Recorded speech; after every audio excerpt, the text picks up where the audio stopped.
مولعه شويه زي بتاعت الشاي. حلو قوي. انا لسه واكل وعايز احل وجايب بطاطا اهو.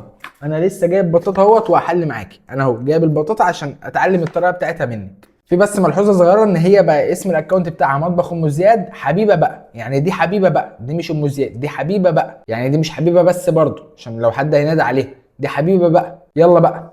انا جبت بطاطا وغسلتها غسله كويس. طبيعي هنعمل بطاطا يبقى لازم نجيب بطاطا، دي حاجه اساسيه بقى. انا مولعه الفرن من تحت ومن فوق. ناخد بالنا يا جماعه بقى، نولع الفرن من تحت ومن فوق بقى ومن الجناب عشان البطاطا كلها تتهري. بسم الله ما شاء الله. في العموم يعني ده تسبيح بسم الله ما شاء الله في العموم، لان احنا لسه ما شفناش حاجه، البطاطا لسه غالبا ما استوتش زي ما هي، بس على العموم يعني بسم الله ما شاء الله. ما تنسناش في متابعه. محدش ينساها في المتابعه يا جدعان بقى، عشان ده حاجه، دي مستقبل الطبخ. في إيه يا حبيبه بقى، في ايه؟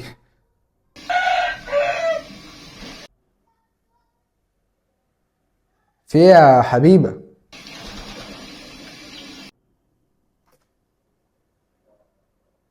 انا شفتك فين قبل كده؟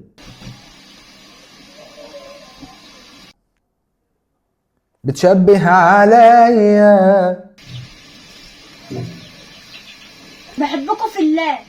في المطلق بحبكم في الله، لان لسه بدري على البطاطا، فانا قلت اتكلم معاكم شويه عقبال ما البطاطا تستوي. بحبكم في الله، بحبكم في الله بقى. لا تنسوا المتابعه والاشتراك.